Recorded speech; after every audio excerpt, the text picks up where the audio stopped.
content is of violent content. Parental discretion is advised. The following program is intended for mature audiences.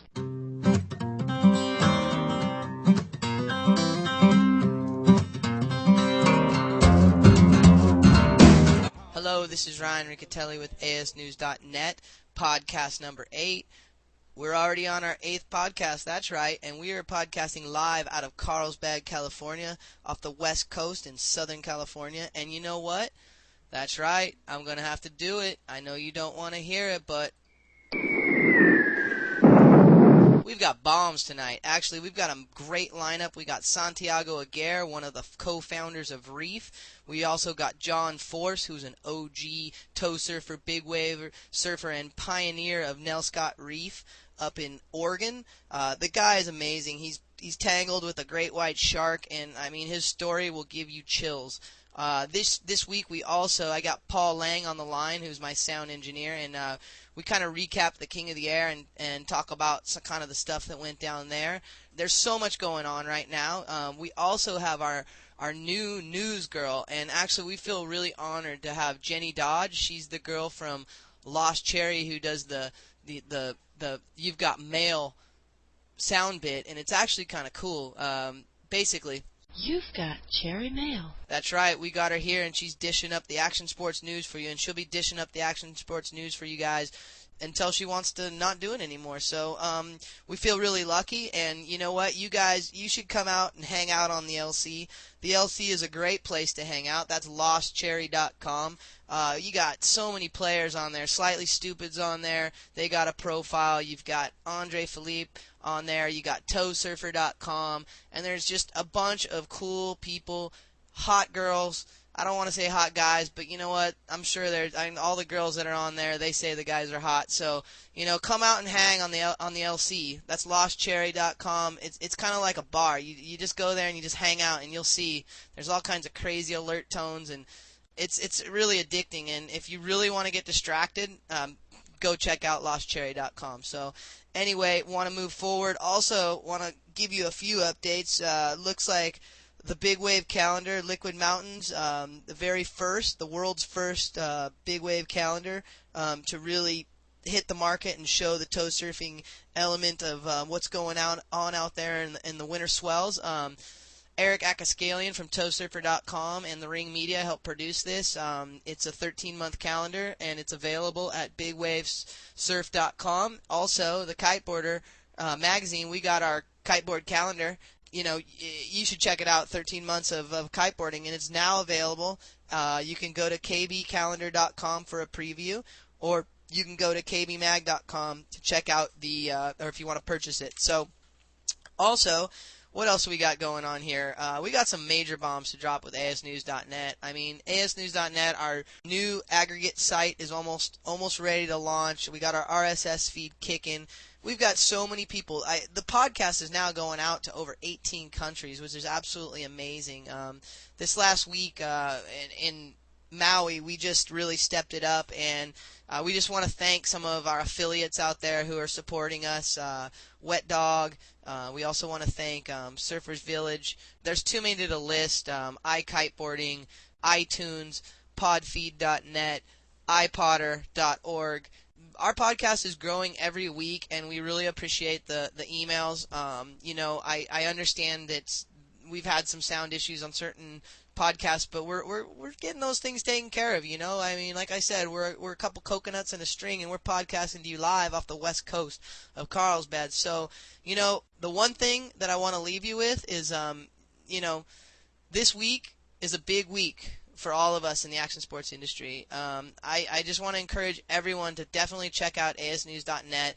I'm not just saying that because that's who we are. It's cool. We designed it for you. We designed it so that you guys would have a place that you could actually go one-stop shopping for action sports news on all the sports that you like. So, it's in its beta test. Come on, check it out. We're going to be evolving it as we go and growing it. And if you don't like it, make sure you come into our blog and tell us how much we suck, because that's how we learn. So anyway, just want to say thanks to everyone for tuning in. Like I said, we got a great segment coming up ahead, and everybody just keep up the positive energy, and we'll just keep this thing going.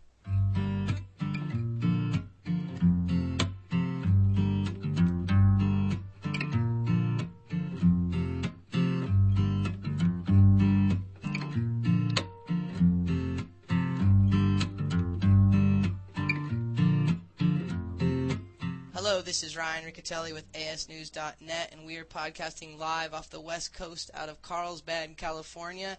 And today we've got someone from Oregon. He's a tow surfer up there and a big wave surfer. He is quite an incredible guy. He's been attacked by a great white shark once, and he's the man up there. And so his name's John Forse. And John, why don't you give our listeners a little intro? I'm a 58-year-old bald surfer in Oregon. Been here for 20-some-odd years. I'm a retired laborer, active operating engineer. I'm a videographer. I make surfing videos, and I tow surf and live a good life. That's me. Well, that's cool, man. And you're quite a legend. You're one of the very first guys to try and paddle into Nelscott Reef. And now you're actually Nelscott Reef, and now you're actually going to put on one of the first events up there. Why don't you talk about that? Yeah, we started rolling about 3 months ago. Me and a partner, Roland Hoyle, and Jim Coos formed Behemoth LLC in order to host this event. And we got our Chinook Winds Casino, it's the local casino in town, and they are helping us host it and doing an awards ceremony, and they're giving everybody free lodging, and just it's turned into a really great community thing. Everybody's come together, restaurants giving free meals and free rooms, and just everybody stepping forward to help out on this thing. It's been real refreshing. We're putting on a tow contest at my reef, Nelscott Reef, and it is the reef itself is up there with Mavericks and Toto Santos and Cortez Banks and all those. It's one of the 4 or 5 best big waves in the world. And there's actually 2 reefs, but normally we surf the North Reef, so we just call it Nelscott Reef. But we're waiting for the right window between storms, and the waiting period is October 15th to December 15th. And actually we have a 20-plus footer coming Sunday, but I don't think we're going to have the break in the weather that's going to be long enough to host the contest, so we're not going to call the contest for it. It doesn't look like it at this point. But we got lots of swell this time of year. I think, just to give you for instance, I don't think Mavericks broke, and it had broken, Nelscott Reef had broken like 4 or 5 times by the time Mavericks broke the first time last year. And we had like 5 or 6 contestable days before the end of the years. What's the water like up there? It's got to be freezing. It's in the low 50s, usually. And you're one of the pioneers of that reef, and why don't you talk about a little bit of the history of helping to pioneer that reef? Well, let's see. The first time, I've been looking at the reef since '89 when I moved to Lincoln City, and just looking at this, phenomenal wave, and it's huge, and it's half a mile offshore, and you really can't give it scale. It's hard to really tell how big it is. It looks huge, but, what's huge? 20 feet, 50 feet, whatever. There's no way to scale it. In '95, me and a friend decided to hit it. We had a buoy reading of 17 feet at 20 seconds. And there's a river mouth, a Celeste river mouth. I have a Zodiac with a 35 horse. And a little underpowered, I didn't know it at the time. But we had to punch the river mouth that was, good 10 to 15 anyway. And had to, it took 5 attempts to get out. You had to wait for the right seam and hit it at the right time in order to get out. But we got chased back 4 or 5 times before we finally got out, and then we finally got out. And it was pretty heavy duty. It was like you're in this little rubber boat and you're feeling really insignificant with these big ground swells all around you, sinking in these troughs that are 10 or 15, 20 feet high. And it was an experience just getting over to the reef. And then we went to the north side of the reef and anchored and paddled our guns over. And once I got over in the vicinity of the reef, I realized that this is beyond paddling. The wave it's a really good wave, but it breaks over such a huge range that it's almost impossible to be in the right spot. But somewhere along the line, I happened to be in the right spot, and a set swung my way, and I figured, okay, I guess this is it. It's now or never, and I paddled with all I had to try and match it, and it was probably, 20 plus anyway. And I couldn't get down the face. There was a light there was a light offshore wind at the time too, and I couldn't match the speed of the wave and kind of got pushed out the back. Had that suspended in the lip feeling like that. You know that poster of Jay Moriarty at Mavericks where he's kind of plastered in the lip? Yeah. That's the feeling I had, and luckily it passed me by, and then I had to deal with the big brother behind it and flipped it around and just paddle like hell, and was lucky to get over the shoulder. And at that point, it's go, you know what, this is not going to work. This is definitely a tow wave, no ifs, ands, or buts. There's never going to be any controversy about whether it's a paddle day or a tow day. It's a tow wave, period. What was it like looking down the face of that wave when you were like getting sucked kind of out the back? Oh, it was terrifying. You know, I'm not too proud to admit I was absolutely scared shitless. I go, you know, what the hell? What am I doing? You know, I'm dead. I really thought that was probably it. I don't know. It's absolutely terrifying. You know, I lived on the North Shore for a short time, and I've been out in some pretty big waves there, but nothing like this. This overruled anything in Waimea or anything I'd ever been in before. There was one wave that threw out so far you could have fit a Mack truck in it. It was absolutely, it cast a shadow. I mean, I was probably, I don't know how far away, but you know, this big menacing shadow, you know, kind of, oh, geez, it was, I can't even describe it. It was an experience. That's really cool, and here we are now 10 years later, you know, with better technology, and you're surfing that same wave, and you're holding a contest there. Yep. You know, talk about a little bit of the evolution and when you first towed in.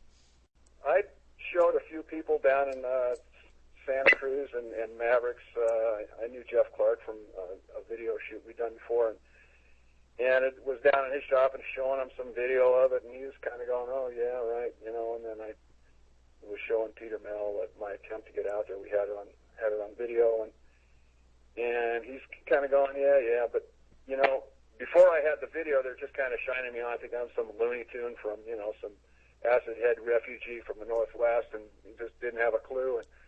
And then I showed up with a video of our attempt to go out there, and all of a sudden it kind of going, well, wait a second, maybe he's on to something.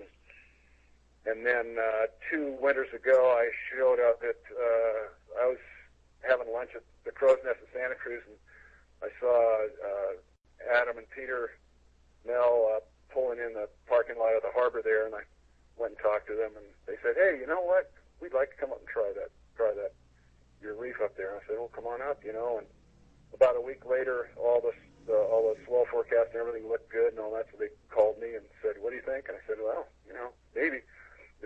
Doesn't look like a very big window of weather to allow it at the time, but the swell's definitely going to be here, so they just took a chance, and they came up, and they scored big time. It was, I don't know. Of course, Peter downgrades it, but I'm thinking the sets were 30 to 40 anyway, and you know, they just took over. It was like they were surfing like they were hot dogging Malibu or something. It was just like it's no big deal to them, you know. And finally they pulled up, said, okay, it looks like it's your turn, and I go, okay, and you know, I had no clue. You know, I've been trying to tow for a few years, but never with a consistent partner. Nobody that was capable of towing me, and I wasn't much of a driver either. So, you know, here I was. I had probably 2 or 3 towaways under my belt at that point, and they throw me the rope, and it's 20 plus, and I just go, well, you know, this is it. This is a once in a lifetime deal. If I don't do it, I'll regret it the rest of my life. I remember that echoed in my head. There was a Greg Knoll line about when he paddled into that huge wave at Makaha back in the 60s, and he said if he let that moment go by, he'd regret it for the rest of his life. So I took it. You know, I took the rope, and Adam pulled me into a good one. But you know what? All of a sudden, I'm in the wave, and I'm going, okay, I'm in the wave. Now what do I do? Because I hadn't practiced enough to really know what was going on, and I basically got to the bottom of the wave, and then the wave just mowed me over. And of course, then Adam came around to pick me up, and I missed the pickup, so I had to eat another one. And you know, I got stretched to the limit as far as my lung power. I was starting to see stars and going, geez, I don't know, is this really worth it? And the second time around, he picked me up, and that was it for me for the day. But you know, Adam and Peter just shredded it for the rest of the day, and it was a once-in-a-lifetime experience. That's an incredible story, and that's what I dig about ASNews.net. I get on here and I listen to guys like you talk about these stories that most people never get a chance to hear. And I mean, I can't imagine what would be going through your mind, because I know a lot of my friends are a lot of the guys who pioneered a lot of the big waves, or some of the people I've interviewed, and everyone kind of speaks about this big wave surfing with that same respect. I mean, you guys can die at any moment doing what you're doing, and the reason why I talk about this is because, I mean, you're a very opinionated guy in the sport about safety and about, like, not getting cameras where they don't need to be, and making sure that there's a line of respect in the water, and it's really cool that you're putting on this event, but I want to give you a chance to give a little voice to that, and what's behind that. I think some people take it as negativity when it's really not negativity. It's actually, if somebody screws up out there on the water, people die. Yeah. That's the bottom line. And I got a long ways to go. I'm not,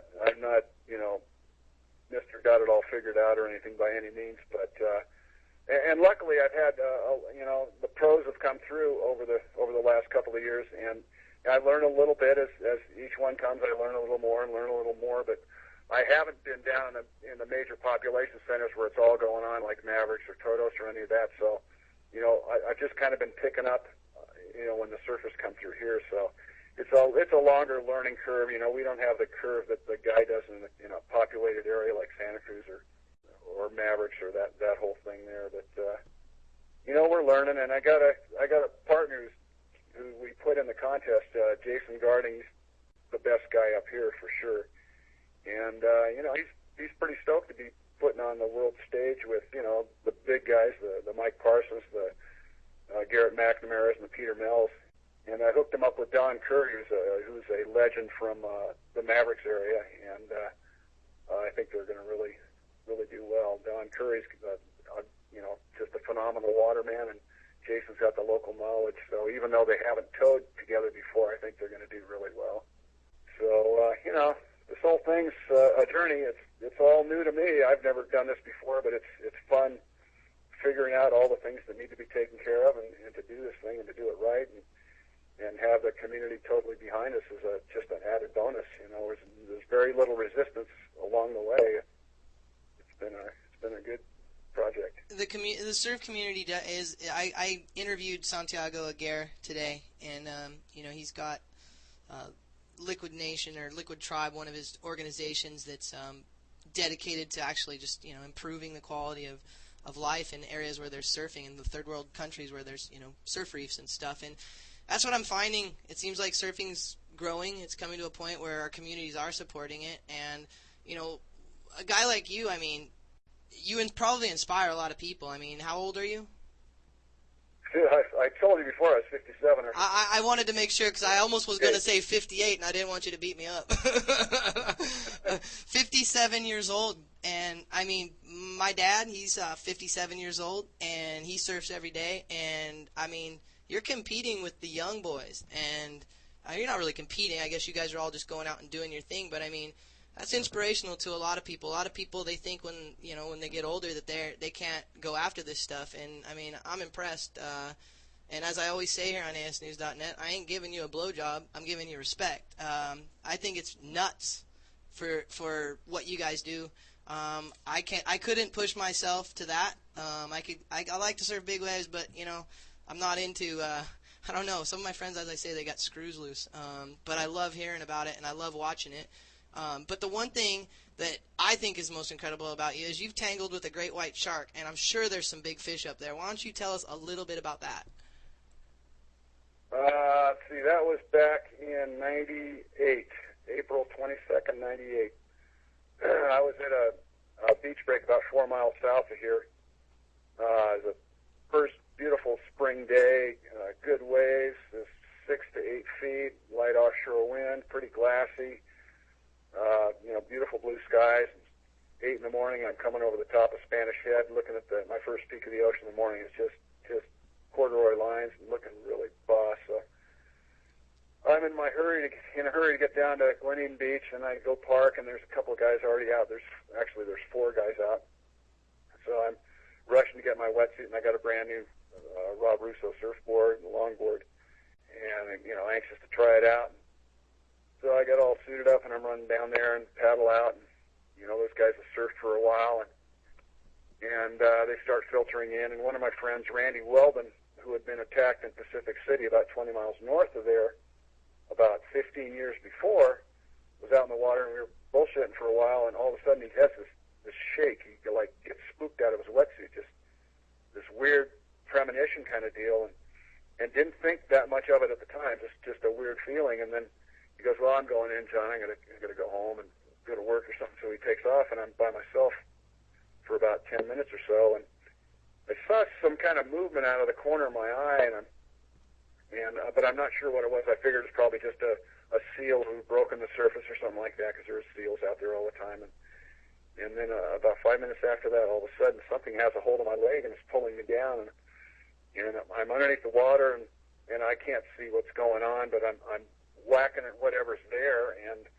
I guess I got, of course, the thing that's going through my mind is that the mind playing tricks on you is why is this seal doing this to me, you know, not wanting to recognize what was actually going on. And I whacked away at whatever's there, and it released me, and I came to the surface, and when I came to the surface, there's no doubt what it was. There was a shark, you know, right against my body, and I couldn't see his head or his tail, but his body and his dorsal was right there. And to tell you how big he was across, my body was against him on one side, and I had my arm outstretched, and I was just barely touching his dorsal fin, so he's about the size of a Volkswagen. And, you know, my first reaction, obviously, is, you know, I tried to beat on his back like, you know, I'm really going to affect a 2,000-pound fish, but I whacked on him 4 or 5 times, and he dove, and I had a moment of relief. All of a sudden, he's taken off, and I'm going, all right, thank God. And all of a sudden, I'm going down, too, because my cord was in his mouth, and he's pulling me and the board down with him. So I'm trying to open my eyes and see what's going on, and all I see are these bubbles going by and this gray mass pulling me down, and at that point, I'm figuring that's it. I figured that was the end of the road. You know, I'm dying, I'm dead. But it wasn't like a panic or anything. It was like, of course, I'm trying to reach my ankle to get the cord, but between the force of being pulled down and the tension on my leg, I couldn't reach the cord, plus the damage to the leg from where he bit me earlier, I couldn't get to it. And at that point, I just realized, well, that's it, I'm dead. But it wasn't a panic. It was like quiet resignation that this is the end of the road.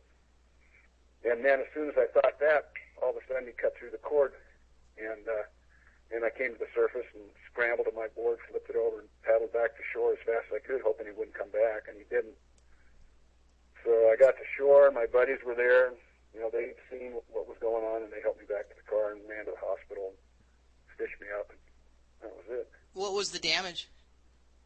Oh, I had about 60, 70 stitches on my leg. There's like there's 5 on the top. I think 5 teeth penetrated on the top, and 1 came through the bottom of the board on the bottom and hit my leg on the bottom. But luckily, it wasn't near anything major. You know, it was all fleshy, fat and stuff. But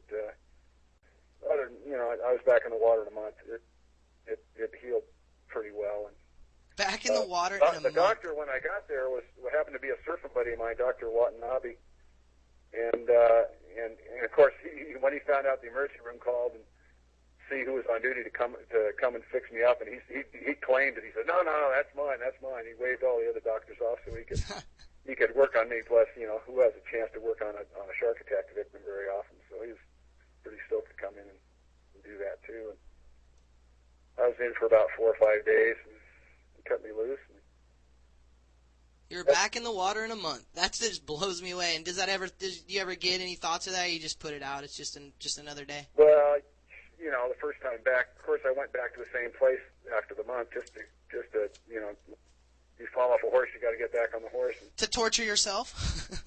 So I went back out there, and you know, I was aware of what's going on around me for sure. You know, the first or 2 times out, but now it's just, you know, I figure, you know.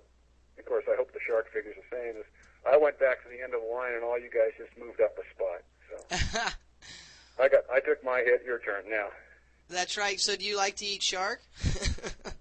You know, I never have. Somebody gave me some thresher once. It was supposed to be good, but I never ate it. That's what, you know what? Actually, one of my friends I grew up with, Taylor Knox, we both had that thing. You know, he actually taught it to me. We don't eat sharks because if we don't eat them, then they won't eat us. And yeah. And I'm a water photographer, and I've swam in the Indian Ocean. I've swam in some crazy spots, and I swear it took me 3 days one time to swim off this beach in Australia, and I drank like 4 Red Bull, and I went out there, and it was the scariest moment of my life, but I also never felt more alive. So, hey man, what you were just talking about gave me the chills.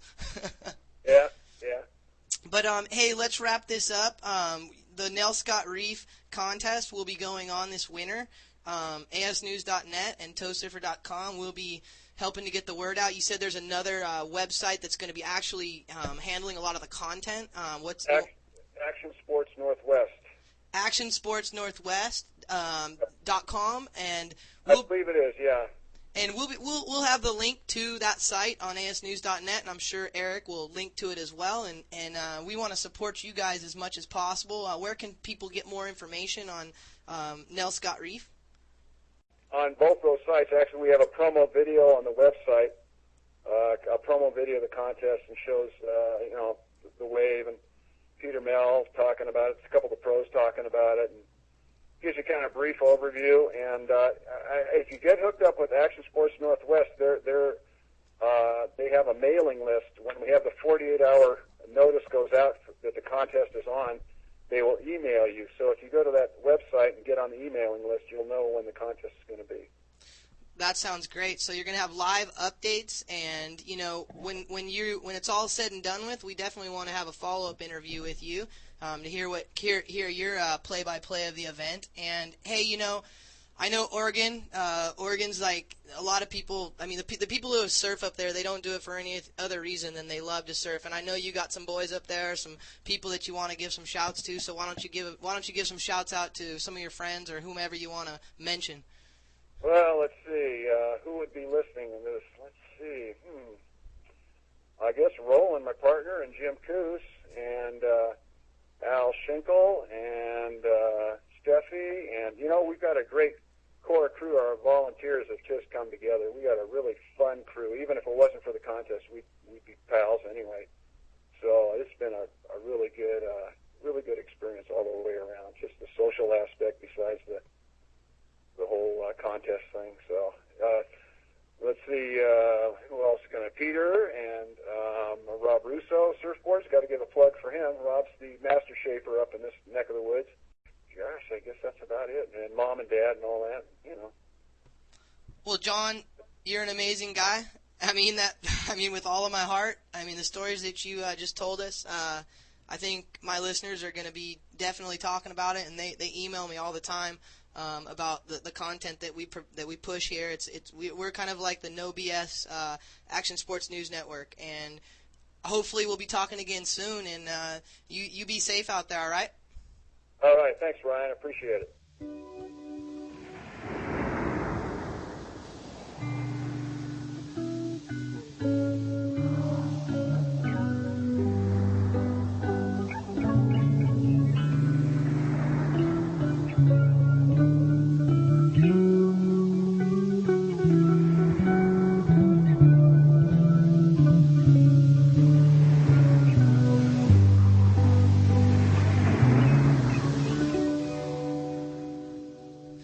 This is Ryan Riccitelli with ASnews.net, and I just wanted to take a moment to thank some of our sponsors. First off, I want to thank The Ring Media. The Ring Media is the parent company to ASnews.net and the Kiteboarder magazine, along with a slew of other projects that we work on. You can check it out, theringmedia.com. Also, want to thank towsurfer.com. Actually, towsurfer.com will launch their new site this week. Eric Akaskalian, he's definitely a player in the tow surfing industry and helping disseminate all the information. And he's our tow surf consultant, big wave consultant. Want to thank Maui Rippers, MauiRippers.com. Straight out of Maui, they're helping. They make some cool clothes, board shorts, shirts. They outfit the Maui lifeguards. Definitely check them out. Want to thank Headline Graphics. Headline Graphics, they're basically a pre-press company. They're based out of Solana Beach, California. They do a lot of great work. If you want your photo to look really good, use Headline Graphics. They're the one who helps the Kiteboarder magazine and Liquid Mountains calendar the kiteboarder calendar, kbcalendar.com. They're the ones behind our color proofing process. So I want to give those guys a shout. Also want to thank Alliance Wakeboarding. Alliance Wakeboard is the world's leading wakeboarding magazine. It's not the bubblegum popcorn, cotton candy version of wakeboarding. It's actually the real deal. So I want to give those boys props. AllianceWakeboard.com. Also want to thank Surfline, Wet Sand, Interlight Surf Shop in Pensacola, and the Nor'easter Surf Shop in Massachusetts. They're carrying the Liquid Mountain calendars. Those things just shipped straight in a week ago, and they're blowing up. So anybody who's listening who likes big wave surfing or just wants to see some amazing monstrous waves, check out bigwavecalendar.com. There's a preview on there. Also, want to thank Slightly Stupid. Slightly Stupid's, they're definitely one of our affiliates. Those boys throw it down. If you haven't heard them, check out slightly.stupid.com. That's SLIGHTLYSTOOPID. That's stupid with 2 O's. Those guys are killing it. And also want to thank Silverback Artist Management. They handle a lot of the bands. They handle Pepper, The Sublime Estate, Mishka, John Butler Trio, Slightly Stupid, the list goes on. Fishbone, I'm probably forgetting a few, but definitely Silverback Artist Management. They're probably, one of the most progressive record labels out. So, and they help us with all of our film music. So, if you have any questions on who, or if you like some of the music that's in our fields, go into our blog, and if you can't figure out who it is, we'll let you know. Also, want to turn you on to dubmerch.com. That's one of the most recent projects that's launched. It's the Lee Joffe collection, which are exclusive Peter Tosh images and Fishbone and Slightly Stupid merchandise. This stuff's amazing. Lee Joffe, he was the guy who produced Peter Tosh's first album, Legalize It, and the images are amazing. So check it out, dubmerch.com. Also, want to give props to some Red Bull. Red Bull, they're always, juicing us up to make us have the energy to be able to pull these all-nighters that we need to do to get these podcasts out to you. And want to thank LostCherry.com. LC, as we call it, the LC. LC is a cool place to hang out. This place, it's basically the foundation of ASNews.net. There is an action sports news crawler on there, and we pull a lot of the news items straight off of the crawler. It's not just about the crawler. There's just a bunch of cool people hanging out. And when I say hanging out, there's just a bunch of people online, and they're constantly online. And this site connects you to everyone. There's super hot girls, tons of photos of hot girls. It's free. This ain't a gimmick. It's not like I'm just telling you that I want you to go hang out on this site because it's just some, place I want you to go and waste your time. You will waste time there, but you're going to have fun wasting time there. So lostcherry.com, you can meet up with us on the LC. We'll be there at probably 10 o'clock. Pacific Standard Time, that's usually when we hang out.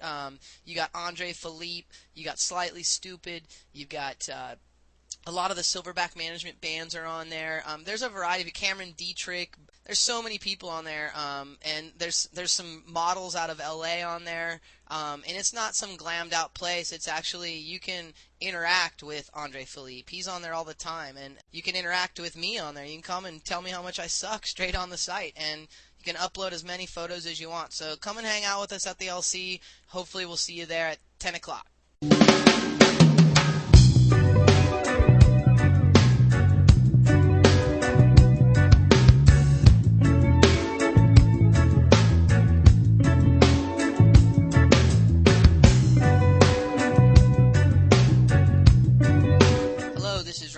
Riccitelli with ASNews.net, and we are podcasting here live off the west coast of Carlsbad. And I've got Paul Lang on the line. He is from West Coast Kiteboarding. He's my instructional expert, but he's also the ASNews.net engineer. He's the guy that actually does all the computer end of our podcast. And so anyway, what's up, Paul? How you doing? Good. How you doing, Ryan? I'm doing all right. We just got back from Maui. We spent a week over there working our buns off to get you guys some live interviews off the beach. And Paul, that was your very first time to hit Maui. So, why don't you give our listeners a little bit of what it was like to get your Maui cherry popped? Yeah, it was definitely a cool trip. First time to Maui, getting to check things out for the first time. Flew in the other day, and you picked me up straight from the airport, and we went right to the event site, good old Hokipa. We pulled up, and the place was just firing. I got out of the car and sat on the cliff with just my mouth open once. I mean, I'd never seen conditions that extreme and people going out and just having fun in it. I mean, there was like, double to triple overhead waves, and people just out there killing it. It was unreal. Yeah, I have to say, I've been going to Maui for I don't know how many years, but a lot. And, I mean, that was some of the best kiteboarding conditions I've seen over there. And to add the Red Bull, event on top of it and the level of competition, as Adam Cook put it, that puts the cork on the bottle. Yeah, it was definitely a cool way for Red Bull to end the contest. I don't know if everybody realizes, but Hokipa is banned for kiteboarding. It's only opened during this contest every year. So having these killer conditions line up with the contest, I mean, everybody that lives out there was telling me that this was the first big swell of the year. All summer had been flat, and this was the first time they really had waves, and it just happened to line up perfectly for the contest. That's the other thing, too. I mean, the level of riding over there, I mean, you can come from the mainland, and I'm not saying that Maui's like, the creme de la creme of kiteboarding, but I don't think anyone will argue the fact that when Maui has the conditions like it was having the other day, and the wind is blowing like it was blowing like snot the other day, I don't know if there just becomes different levels of extreme. What do you think, Paul? Yeah, I think the level of riding out there is just, from what I saw, I mean, basically that contest brought out the best kiteboarders in the world, and just getting to watch the best people do what they were doing in those conditions was unreal, and kind of made me realize that, like, if you're back home at your little local spot, thinking that you're the kick-ass rider at your little local spot, you need to see, like, what these conditions are about, because I think that the gnarlier the conditions, the more the good riders shine, and it's amazing to see people doing so well in conditions that the average person would not even be able to go out in. I mean, would not even think about going out in. Ruben Lenton, Robbie Nash. It was an incredible final. Susie May, Kristen Boys. And I mean, the level of competition, Robbie Nash just definitely proved why he's a champion. I mean, he was blowing my mind out there. He was just so much style in the waves, and he just looked comfortable. And it was a guy like that. It's no wonder he's a champion. And I'm not trying to give Robbie a blowjob, as I always say here on ASNews.net. I'm giving the guy respect. He went out there and just showed why he's Robbie Nash. Yeah, for sure. And he was going up against Ruben, not only in the final, but the two had a heat together the day or a couple days before the final, and that was when the waves were really going, and that heat was really interesting to watch, because you're watching this 17-year-old up-and-coming Ruben, who's throwing just the biggest, most technical, craziest things, like stuff that you watch him do a trick, and you're just like, I don't know what that kid just did, but it looks really cool. Just super technical stuff. And you have him going up against Robbie, the master, just riding with tons of power, killing the waves, destroying the waves on his way back in, and then going back out and going really big, doing the classic Nash tabletop jumps. It was neat to see, and it was hard to judge, who was doing better, because you have two completely different styles, the super technical tricks versus the just super masterful wave riding and big, huge tricks. Yeah, I agree. Robbie, I mean, the guy is so humble. I mean, this was just another day in the office, or I wouldn't even say day in the office. This was just another day at the beach for him. Ruben Lenton, I have to tell you, I don't think he has a bit of fear in him. I think he makes up moves as he goes. I think so too. I think the kid just jumps in the air and does whatever comes to him, because everything he does looks different. You don't see him repeating the same thing over and over, and just flows from one thing to the next, and does these incredibly technical things. I mean, like stuff like slob mobs with a kite loop, stuff that most people wouldn't even understand how to do, and he just pulls them off with tons of style. And he's doing it off a 10-foot Hawaiian wave. Right. So, yeah, got to give those guys respect. The women, too, got to give the women respect. I mean, they were charging out there. Susie May, 3-time, winner of, the Queen of the Air, as we'll say. She earned it. She was out there kicking butt, making things happen. And, the vibe over there, I'd have to say the vibe in Maui, it's changed. And there's a new energy in the sport that I felt on the beach with these younger kids, Leishai Miller, Aaron Hadlow. Oh, you can't forget about Ruben, and then Clinton Bolton, the Richmond brothers. Can't forget about them. Both those kids kill it. Sean rips it up in the waves, and little Jesse charges it. Well, yeah, the kids they're not even kids. They're young adults, and they're charging. They're representing the sport in a good way, and most importantly, I want to give props to Red Bull. Red Bull, they put on a class act event, and I was blown away. I'm not just saying that because, we work very closely with Red Bull to help them in many ways, just to help give back to what they've given to the sport. They provided a venue that I don't think anyone has ever stepped up like they stepped up. And, that was your first time really seeing a major kite event, Paul. And, what was your impression? I was blown away. I was really impressed by the event site and just the handling of the whole event. And just, they had perfect conditions for it, had the best talent from the world coming in and doing it. And I was blown away. I mean, it was a huge media event and a little bit conservative, but it was unreal. I mean, just unreal to see. And I have to say, I've been going to Maui for, like I said, a long time, and I remember the very first kiteboarding contest, and to see how far it's evolved, I mean, I feel really lucky to be a part of it.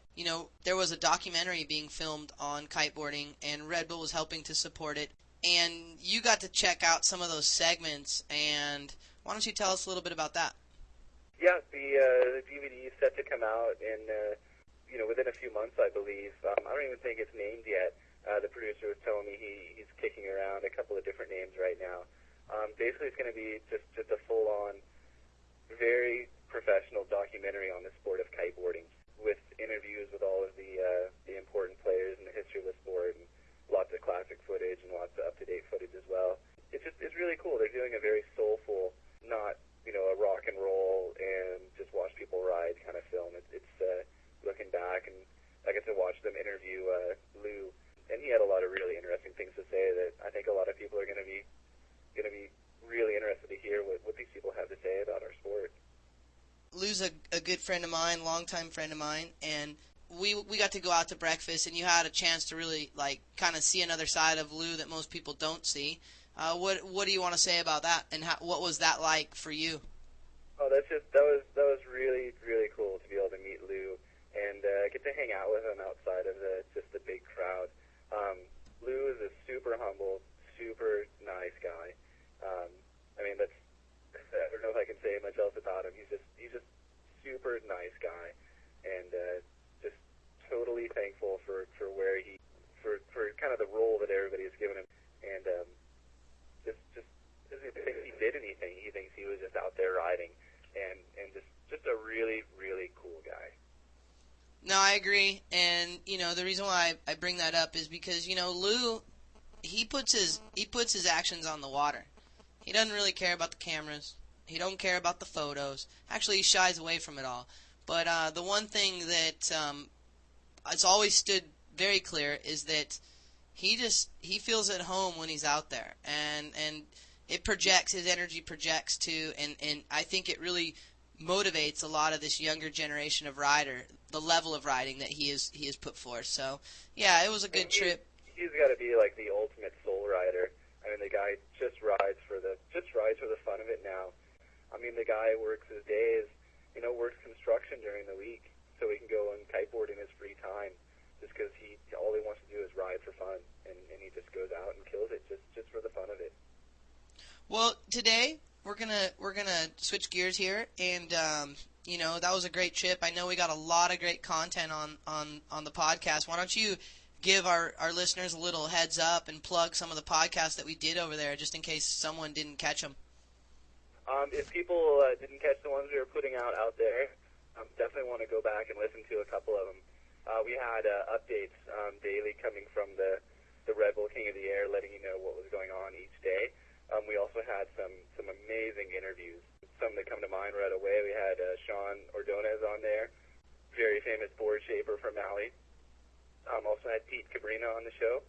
Then we had, on the day of the final, we interviewed Robbie Nash, Lou Wayman, Ruben Linton, Susie May, Adam Kook, and then we had Jesse Richmond in the car, and then Ruben Linton and Aaron Hadlow broke in and jumped in on Jesse's interview.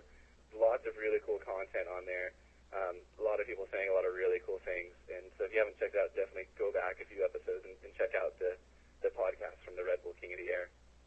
Well, we got to wrap this up. And thanks for giving us a little, feedback on the trip over there. I mean, I can sit here and spew forth whatever, but it's always cool to hear a person, who it's their first impression of something. So thanks for your time, Paul. Cool. Thank you.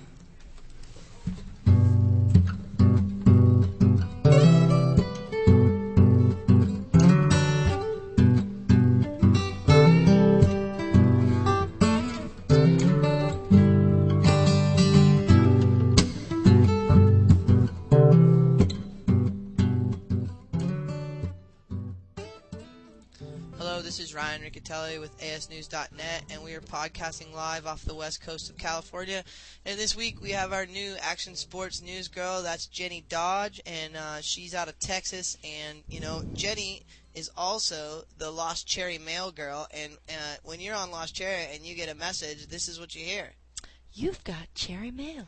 And you know what? She's about as hot as she sounds, too. And she's going to get mad at me for saying this, but I feel pretty lucky to be, just sitting next to this beauty. And actually, she's ranked number 7. So, I mean, on LC, you get a ranking. You come hang out with us on the LC. The funny thing is, y'all can't see me right now. You don't know. He could be lying. Yeah, but you know what? Take my word. And I think most of our listeners know some of the girls that I shoot for the Subscribe page and for Maxim and some of the other magazines that we've done photo shoots for. I'd say that she's definitely earned her number 7 on LC. I think I can just read, and that's why I'm the news chick from now on. All right, move on with the news, Jenny. All right, I'm so sorry. It's hazing. On to surfing. It's all hazing. On to surfing news. Surfers Village Global Surf News reported that the Northeast Surfing Championships, scheduled to be held over the October 15th to 16th weekend, had to be postponed, in part because of polluted water. On Sunday, the beach was closed due to the possibility of exceptionally high bacteria counts in the surf zone. This was the first time in the history of New England's surfing competition that a beach had to be closed on the day of a contest due to pollution. That's disgusting. We get pollution down here in SoCal as well. I know I've paddled out many times to brown water after a storm, all the groundwater rushing in, and I gotta tell you, if you see brown trout, get out of the water. People, get out the water. I got sick for a month surfing Cardiff Reef one time, and it ain't no fun. So, like I said, brown trout or sharks, you get out. Hey, that's why we have Surfrider, though, eh? Motocross news. So you couldn't make it down to Los Angeles this past August for the 2005 Summer X Games, could you? Well, thanks to Jesse Olson, a local professional freestyle motocross rider, some of the best riders, hottest tricks, and biggest jumps in the country will be making a special appearance in the Grass Valley this weekend. Big-name riders like Drake McElroy, Dustin Miller, Mike Mason, Adam Jones, Brian Foster, Todd Potter, and Colin Morrison will roll into town Friday and Saturday for the GVD Moto X Jam, held at the Nevada County Fairgrounds Arena. The show is something you wouldn't expect for Grass Valley, Olson said. The talent in the show are over the top, and it's something everyone needs to come out and witness. You guys, check it out this weekend. 21st, 22nd, 23rd, Nevada County Fairgrounds. Do it. Do it. Surfing, the organizers of the Volcom Rhinofish Surf Contest, to be held at Derry Beach in Durban, South Africa this upcoming weekend, are expecting solid swell coming through for the contestants. Surfers will be hoping to make the finals in order to qualify for the elite VQS South Africa World Championship qualifier held in Durban in 2006, where an air ticket to compete in California will be at stake. What do you think about that? Bring 'em on. I would have to say, Volcom stepping it up, making some cool events, and definitely Volcom is a cool brand and making it happen. Ooh, bad news. Speaking of sharks, it was scary. 20-year-old Santa Rosa Megan Havalis was enjoying the northwest groundswell at Salmon Creek on Wednesday when she described what seemed to be a 14-foot shark attack around 11 a.m. No thank. According to Sonoma County Sheriff Roger Rood, the shark attacked from behind while she was paddling back out and grabbed onto her right leg, stretched from her calf to her thigh, producing an 18-inch wound. I'm telling you, I don't think I'd be surfing at that spot very much more. Yeah, that would definitely ruin your surf sesh. What did little Megan say when asked what or how fast she'd be back in the water? As soon as the stitches are out. And you know what? I'm sure she will. There's More that power girl to in you. Kauai. Bethany's her name. She got Bethany. Yeah, Mm-hmm. she got her arm chomped off, and she went out and she won. I forget what contest it was. I think I don't know. I don't want to drop the wrong sponsor, but it was a pretty big contest, and she won some coin. And these girls, they're charging in the surf these days. Love to be in the water. Love to be in the water. La Jolla, California. 2 days ago, Surf Diva announced that they would be sponsoring the Women's World Longboard Championships at Ocean Beach, California, this weekend, October 21st, 22nd, and 23rd. Hey, wait a minute. OB, that's right. Slightly Stupid lives in OB. Actually, their condo's right in front of the they're right in front of the pier. So, and Surf Diva is one of the SD local surf schools and probably one of the top surf schools in the nation. So, got to give a shout to surfdiva.com. They rock. They're the original surf school for women. Check them out. The 2005, to help me out here. Taiga. U.S. Pro-Am Wakeboard Championship, originally scheduled for this weekend in Sombrero Beach in Marathon, Florida, is postponed due to Wilma. She's supposed to hit in 2 days, so. Ooh, Wilma's been like, this year's been crazy beast. With tragedy. I mean, it just seems like we're just getting pounded by all kinds of natural disasters, and some of our friends and are down there in Florida and in the Keys, and we just want to wish you the best, and we'll be checking in with you next week. Make sure you're still there. Good luck, guys. Usually, though, hurricanes like that bring some good surf, so I'm sure that there's going to be some guys getting some bombs over there. Nice, right? So you couldn't make it down to L.A. this past August for the 2005 Summer X Games, could ya? Well, thanks to Jesse Olson, a local professional freestyle motocross rider, some of the best riders, hottest tricks, and biggest jumps in the country will be making a special appearance in Grass Valley this weekend. Big-name riders like Drake McElroy, Dustin Miller, Mike Mason, Adam Jones, Brian Foster, Todd Potter, Colin Morrison will roll into town Friday and Saturday for the GVD Moto X Jam, held at the Nevada County Fairgrounds. This show is something you wouldn't expect for Grass Valley, Olson said. The talent and the show are over the top, and it's something everyone needs to come out and see. So if you missed it, this weekend, Friday, Saturday, Sunday, Nevada County Fairgrounds, do it. Do it. Just do it. We got anything else, Jenny? I think that's it. Well, I just want to remind everyone or that last weekend the Orlando Do Action Sports event wrapped up. The Do Action Sports Tour is pretty cool. You got to check it out. All the standings. They got a ton of press information at doactionsports.com. We got a direct link at asnews.net. And this concludes our Action Sports News. And we just want to say thanks for tuning in, and we hope you enjoy the show. Your fire come, gonna burn a wicked man's feet. Hate and greed, gonna bring down Babylon. That blackbird, he said. That blackbird. Hello, this is Ryan Riccitelli with ASNews.net, and we are podcasting live off the west coast of California out of Carlsbad, and I just want to thank some of our kiteboarding sponsors. First off, I want to thank kiteforum.com. If you haven't been there, definitely check it out. It's a place you can go. You can ask questions. You can read a bunch of different topics, all the latest news. Kiteforum.com is a place where we pick up some of our Kiteforum news for our kiteboarding news for ASNews.net. And Toby over there does a good job. Also want to thank kitebeaches.com. It's one-stop shopping for that kite spot that you don't know about. You can log on there. You can keyword search them by the city or whatever. They've got water information, weather information, launch information, and a lot of tips that could potentially really save your butt. So check out kitebeaches.com.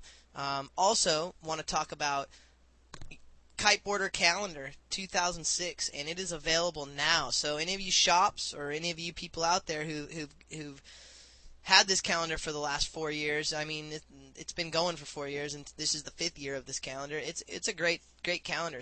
13 months of insane kiteboarding around the world, and you can order it at kbcalendar.com. Also, I'm gonna drop it. I gotta drop it because I gotta give props where props are due. The Kiteboarder magazine is about to drop the 7th issue, and I have to say this is our best issue ever. All of us here at the Kiteboarder magazine, we all ride. All of us do this sport. We actually get out there and are on the water, and I have to say it shows on the pages because this next issue has got to be, I can honestly say, the very best kiteboarding magazine in the world. I mean, I actually challenge you to lay down all the magazines and match them content for content, page per page, photo for photo. And you know what? We'll let you decide. And we want to invite you. You can come and hang out on the LC and tell us, lostcherry.com. You can come and tell us there. All of us are on LC. We all hang out on the LC pretty much 24/7, so you can come and blog us on there, or you can go into asnews.net and one of the affiliates and blog us in our forum. But you know what? We're gonna call you guys out. We're trying to dish up the very best magazine in the world. We got Paul Lang, James Brown, Jim Semler, Marina Chang, Jenny Dodge, myself, but I don't really consider myself much of anything other than the ringleader of this madness. And I gotta tell you, we worked really hard. And Jim Semler, I gotta say, he's our new art director, and he has dished up one of the sickest magazines that I have seen out there. And actually, I am very proud to say that the Kiteboarder magazine is the very best magazine in the world. Hey, thanks for tuning in, and I hope you enjoy the show.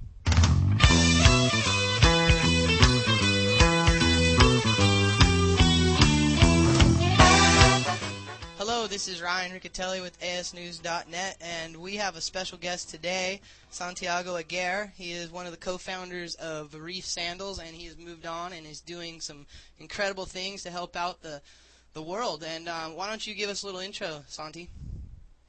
Hi, Ryan. How's everybody doing there? We're hanging in there, man, and I know that our listeners are going to be really excited to hear from you. That's great. Well, I'm happy. Why don't you tell us a little bit about Reef and kind of the background of Reef and kind of what was behind it? Because I know we've talked about this in an interview that we did for the Kiteboarder magazine, and I was just really impressed by your energy and really basically tell us what Reef was really about when you started it. Well, I was just a ground surfing in Argentina back in the mid-'60s and '70s, and I was just having fun there with a few surfers in the water. Almost like 50 guys in the whole country surf, so we enjoyed an incredible environment of empty waves and the first steps of the sport in that side. At the time I turned 20 years old or so, my choices were either go to college, and become a lawyer like my dad and the rest of the family and, work in the business. But really my love, my heart was to follow surfing, so I moved to California and own a surf shop here, run a few contests for the American Surfing Association. Then my brother, which finished college, came over to visit, and when we decided together that the only thing we could do to hang out together and enjoy surfing was to start a company. That was the beginning of Reef. The company started in 1984, which is, me and him, $4,000 and a desk. We see at each other's ends of the desk, and then after that, I guess, it's just, a little bit of luck, a little bit of getting together with the right people and creating incredible products and fantastic marketing, and then, it just became what it did.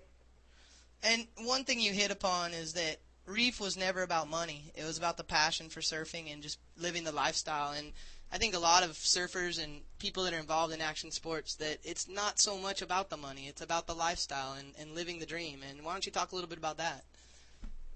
Well, I think, every company you look at, I wouldn't say every, but I would say a large percentage, over 80% of the companies, the principals, the people that are there, they can get a job for more money probably, but they're there because what brings to them, which is, the closeness to the sport that is so much love, the passion, the energy, the youth, and that keeps you really, really happy and stoked. You wake up in the morning and you think, I'm going to go to work and, look at some cool products for use in the water and look at great shots from all over the world come in, check out some reef curves, and things like that. And then it's just like, paralyzing. Saturday. You know, it's fantastic. And then you start meeting other people, and then you realize that this is a great community, a great tribe of people that are thinking alike, and they're just chasing the same dream. And a lot of the times this dream becomes a reality, and it's even better. So I think the money, like you said, was never the reason. The money is just a consequence of, you know, how much passion and how much, you know, happiness you bring into what you do. And that's the result. Usually it's a positive stuff. And you and your brother, you both founded Reef, and why don't you talk a little bit about your brother? Fernando, it's a guy that is the same as me. He loves the sports. He digs the stuff, but he's very complementary in other ways because he's got other set of skills. So the two of us together, you know, became a very, you know, a great team. You know, that we had a lot of knowledge and also ability when we coordinated each other. And then what we did to be able to have fun throughout all the years is we got cross-trained on all the different disciplines of the business: marketing, product, finance, you know, sales, and the whole thing. So we can actually take off for a month or two, and, you know, go on a vacation on an adventure somewhere, and come back, and the other guy had taken care of the stuff, you know, that was on your desk. So instead of suffering like, you know, like madman, trying to catch up before you go, and then when you come back, there's still a pile of things to do. When you know, it's a different feeling when you can go and say, you know what, I'm going to Tahiti for a few weeks. I just run the business. I'll call you a week before I come back, and then when you come back, you see with him, how's everything? He goes, well, it's fine. These are our new catalog. These are our new line. These are our new sales level. And you'd be so happy. Go, wow, what a great feeling. And you tell them, oh, you know what? I met these people. I saw these places. I served these ways. And, you know, they do work, you know, and I work for him and he worked for me many times. But, you know, there's total happiness that the other person brings back, and the experiences and the point of view. It refreshes the company. It keeps it moving forward, you know, and the way in which you don't become a businessman only, you become, you know, a well-rounded human being and sportsman. I think that's great. I mean, you guys have done incredible things for the surfing industry, and you know, you're not only a person who launched one of the largest, you know, shoe or, you know, sandal companies in the world. You're a person who's actually stepped up, and I mean, you're pretty much of an altruist. And why don't you talk a little bit about, you know, Surf Aid International and Liquid Nation and what you're doing now to just help the world? There's kind of a philosophy in life and in business that we have with my brother, and it's that as you're acquiring power and means, if the only thing you do is direct that power and that money and that gain over to your benefit only, then it's a short-sighting on your side, and it just became a little bit of a selfish person, and you know, that's not the way we wanted to go. So, you know, throughout the history of our company, and even before, we were involved in things that are, you know, not for a financial gain, but to benefit, you know, either the surf industry or the people we touch with the surf industry, or, you know, whoever is around us. I mean, from the very beginning of the company, having a rule that says, you know, over 6 foot rule, which, you know, anytime the surf is over 6 foot, any of the guys working in the company can show up at 10 in the morning with a wetsuit, and, you know, they don't have to tell anybody where they went or anything else. So everybody was encouraged to go surfing and do things like that. And, you know, in the humanitarian side, of course, there's a ton of things to do. A few years back, I was in Indonesia, you know, on the Mentawai trips, you know, and when I came back, I read an article in the Surf magazine talking about Dr. Dave Jenkins, and this guy, you know, was trying to eradicate malaria and TB and measles and a bunch of sickness that people had in there. And I couldn't believe that this was happening right where, you know, the boats were there, and the AC and the pros and the filming and the cold beers. And I was part of that, too. I was sending the writers over there and go, God, this is so bad, right behind those trees, those palm trees. When you think of paradise, you know, these people are just suffering. So I contacted Dave, and we did a bunch of, you know, marketing things to present them to the industry, and we created the Surf Aid International USA chapter, and one thing led to another one, and, you know, we run, you know, several different events and fundraisers, and, you know, we have a great budget right now helping those guys build villages, you know, with clinics and, you know, getting rid of malaria, putting people to sleep on the mosquito nets, and just a big turnaround, a big change. The way we do this is, the reason we do this is because surfers are the only people that go around these areas, and if we don't do anything about it, these people will continue to suffer for many, many, many years. So when something like that comes up to you, and you're the only one that can do something about it, it's your turn. It's your time to do something, you know. You can't just look the other way around, you know, and say, well, you know, this is Africa, this is far away from my house, and this is, you know, somewhere, some people I don't know. No, this is in front of the surf industry. This is who we are. These are the people that are, you know, where a guest or their beautiful reefs where the waves break. So we got really serious, and Billabong, Quicksilver, Reef, Grades, Oakley, I mean, everybody got behind this. And the budget right now is approaching $1 million, which was had a fundraiser at my brother's house, that it's called the Liquid nation fundraiser. We raised almost $250,000, and it's just the right thing to do. So I'm super stoked and super happy and super proud of being involved in this. That's pretty amazing. I'm kind of like, I don't know really what to say other than I definitely support what you're doing, and I want to just try and lead people to where they can also support it. And where can people go and learn more about what you're doing, and also if they're interested in donating to your cause? The website is surfaidinternational.org, and you can find all the information there if you want to help, if you want to just donate money, if you want to just learn about it. And, it's just a very, very nice website, actually. It's got a bunch of videos and pictures and really nice things. So that's surfinternational.org. Is that correct? Yeah, ORG, yeah. Okay, perfect. I just want to make sure. I know that those .coms, .orgs, and .nets always get me. And, I mean... The thing that you do is that, it's not on a humanitarian side, but it's, more of a thing for surfing is my brother's been, the chairman and president of the ISA, which is International Surfing Association. It's the organization recognized by the Olympic Committee, which governs, amateur and professional surfing worldwide. So all the national organizations and associations of surfing belong to this organization, and he puts together contests, every couple of years for the World Contest and every other year for the juniors. And we just had the juniors in Huntington Beach last month, a couple of weeks ago actually. And 29 countries showed up with delegations, and it's a party that lasts for a week where everybody gets to meet the similar people that surf around the world. There are 3 categories: under 16, under 18, and girls. And it's a great thing to bring all these people together, to cross cultures and realize that all these people in a week of hanging out together, friends for life. So that's another thing that we do. We're very involved, and this is just a 10-year project already, and it's going fantastic, and just the surf develops in these countries that nobody even heard of. I mean, people from Italy, the Jamaican team comes, guys from, Barbados come, countries in the World Cup, countries from Africa, not only South Africa, but, Mozambique sent a small team. And it's just a fantastic thing to see that, that the tribe that we surfers are around the world brings a lot of reasons why we get along as human beings, and show the rest of the world that we could hang out together and have fun. No, that's great. And is there any professional surfers that are really getting behind it, some big names? Yeah, in the format right now, you have to have no more than 2 professional surfers in your men's team. So usually, when the World Contest comes to town, the team contest, there's 4 amateur or non-ranked surfers, and then there's a couple of the big names, top CT guys, top 44 guys. You call them a Shadow Slater, Tash, or some of the Irons, and all those guys come over and join on the team. So it's a very, very nice thing. And the nice thing is also that it's not only done, in Hawaii or the States or Australia. We go all over the world. Like the next junior contest is in May.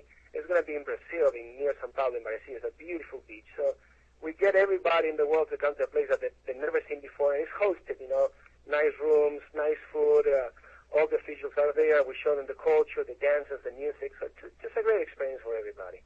That's the thing about Santi. I mean, you're hearing him here, and this is what this guy's about. I mean, he could literally check out tomorrow and just go surf every day, but he's stepping it up, giving back, and I think that's really great. Now, I mean, that's what I want to be. I want to help you get your message out there, because I think what you're doing, I think more people will be more attracted to the positive energy that you're putting forth. So keep up the good work. And there's another thing I want to say. You're talking a little bit about some of the issues on some of the places in some of the third world countries where these surf reefs are. And Surfer Magazine, they wrote an article called "The Jungle is Looking Back."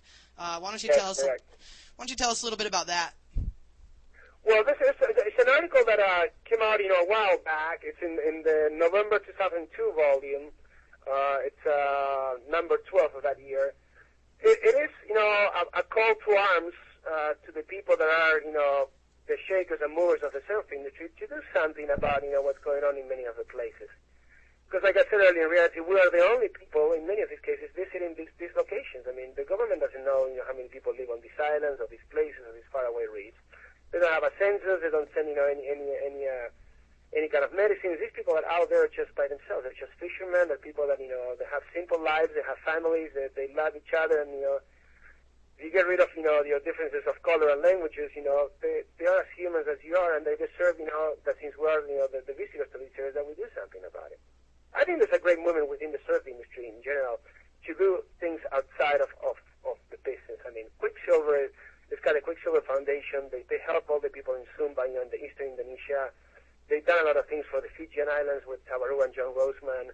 I mean, they take care of many of the things in Hawaii. They run contests, they run schools, programs. They work with the Ocean Institute. I mean, here you got the company, the leader in the industry, doing more humanitarian environmental things that you can even think of. And I'm super proud of being a surfer when I see this, because I realize that, the old, dull person, sideline of society type of stereotype that we had, in the past, is not a way longer that we're people that really are changing the way, things work and things are seen in the world, and will make a big, big difference. So I'm super stoked of this new tendency in the surfing industry. I think it's going to get stronger and stronger. Look at Yvonne Chinara Patagonia. Look at all these people really saying it by doing it. This is not a bunch of oil companies saying that we're non-polluter and clean guys running ads. These are the real thing.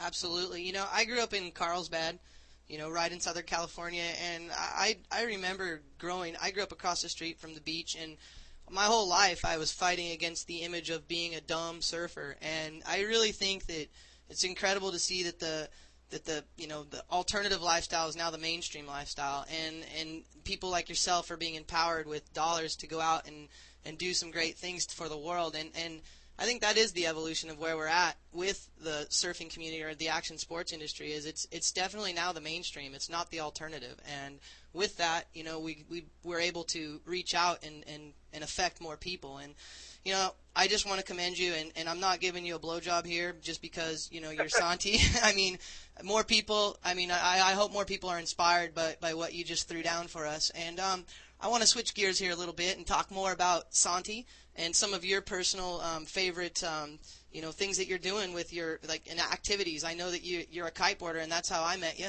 And I will tell you, I went to go interview Santi, and the first thing we did was check the wind report, and we bailed the interview and tried to go kiteboarding. So I remember that day. We drove around for an hour and a half, and didn't score, but it was good just to drive around and check the kiteboarding place around San Diego. Yeah.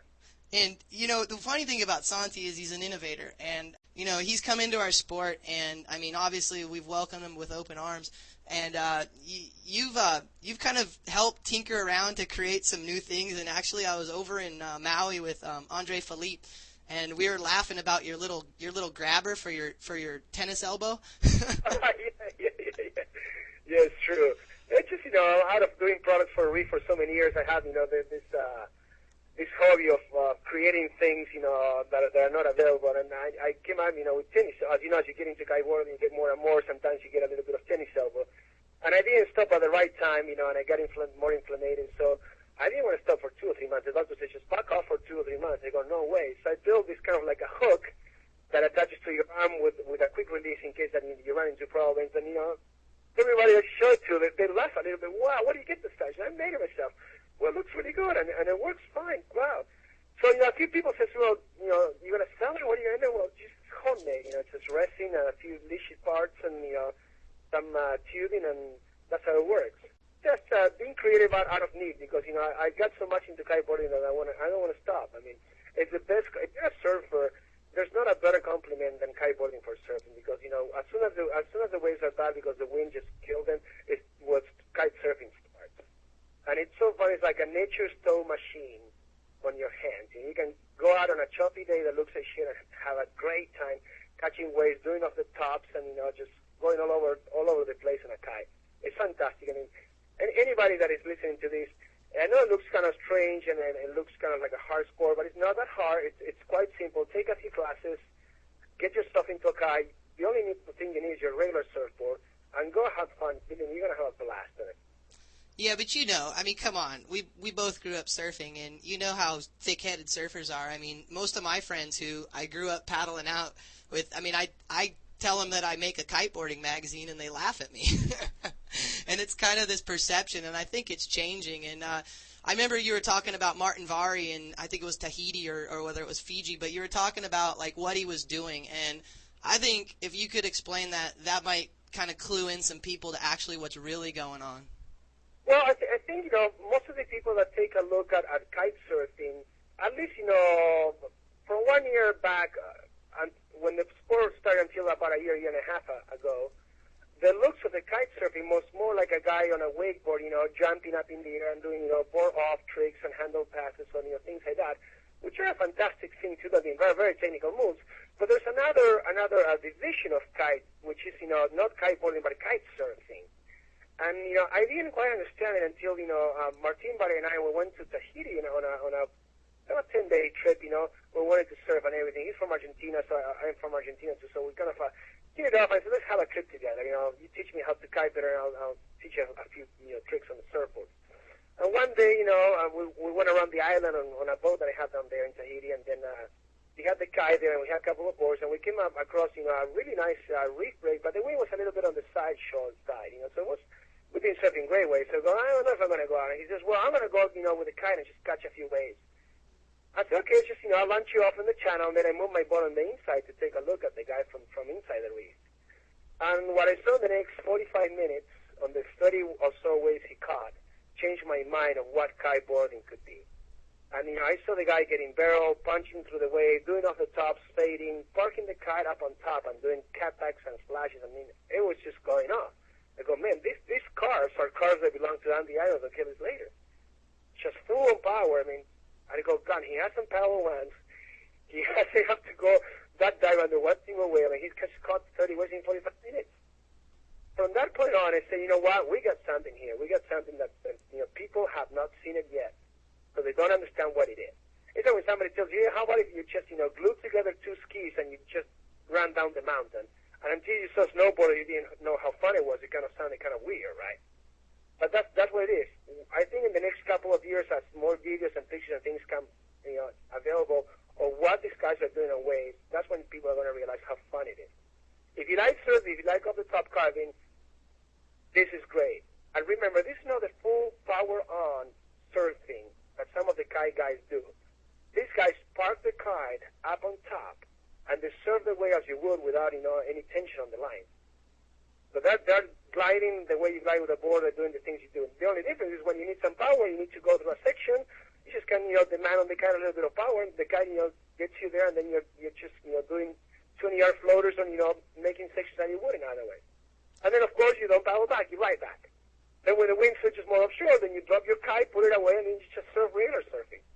Yeah, it's so true. I mean, I know that kiting for me is allowed me to go and travel and do a lot of things that I never could do in surfing. And, I think a lot of people, they haven't really seen the potential. And actually, I was just over in Maui, and they did a preview of a new video, and it was Unhooked 2 with Tronalyn Productions, and there was Ben Wilson just getting the deepest barrels that I've ever seen on film. And it was amazing, and I don't know if you had a chance to check that out, but that really represents the progressive cutting edge of where things are headed in our sport. It was just nuts.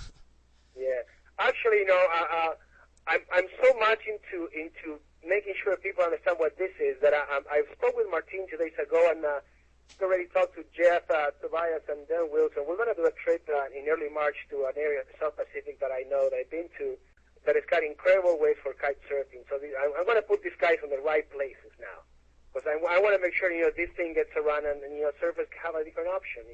And I have no financial gain. I'm not starting a kite company. I'm not going back into the reef business or anything like that. I do this because I just like to see the happiness and the stoke people get when they just can do more than surfing in the water. Just that they become better watermen, and we become a stronger huge force to do things as a group, as a tribe, all surfers together, doing things and making sure we don't get scrubbed by politicians or businessmen or anybody else. I agree, and if there's any way I can help you out, you let me know. If you need to get the word out, I know that our podcast is going out to over 18 countries now. I get emails daily from around the world of people who are just completely stoked on what we're doing. So if we can help you get your message out, we're more than happy to. And I just want to give you a moment to give any shouts out to anybody you want to give a shout out to, and and I really appreciate you taking the time with us today. Right, first of all, thank you for taking the time to do this interview, and for anybody out there listening, just keep the stoke going. Keep yourself in the water, kiting, surfing, windsurfing, diving, swimming. It's keep close to Mother Nature. Enjoy what you do, and most importantly, make sure that along all the fun stuff that you do, that you send the message and you give it to other people, and you spread the stoke and the happiness that we have from that. And make sure you do the right thing. The options are very simple. We all know what's right and what's wrong. It's just a little bit more difficult to do the right at the beginning, but then you get used to it, and it just comes out naturally. So happiness, peace, and love for everybody. Oh, that's great. And why don't you drop your website one more time? My email address, in case somebody wants to email me with comments about this or any other suggestion, is Santiago, Santiago, at liquidtribe.com. That's liquid, as liquid and tribe, TRIBE.com, and I'll be super glad to read some emails. All right, man. Well, thanks again, and we'll be talking to you soon. Take care, and good luck, everybody. All righty.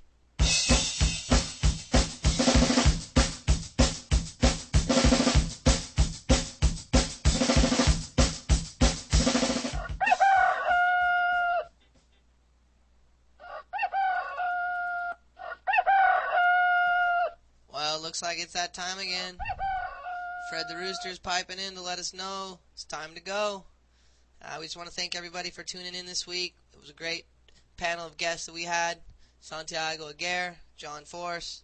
These guys are nuts. And, yep, we're just going to say that, we live and breathe and eat all these shows that we talk about here. And, we do them all, but we're not very good at them. We always say that. Because we're not. But we don't care. It's not about how good you are. It's about having fun. Don't forget that. Also want to throw a few shouts out to our crew, the Ring Media crew, the Kiteboarder Magazine crew for bringing you ASNews.net, all the people who help.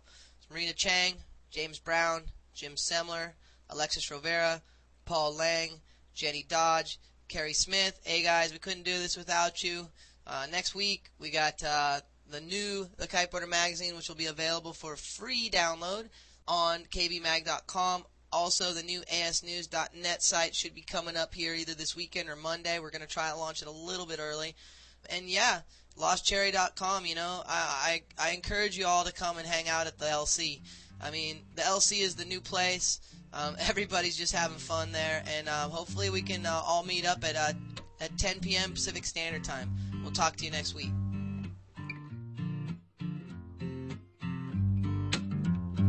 Everybody thinks we'll fall apart, and everybody's quick to point their fingers at what they think is causing the problem. What they don't see is what they won't see, my friend. And we've all got to learn ourselves before we can judge someone else. And we've all got to learn ourselves before we can judge someone else.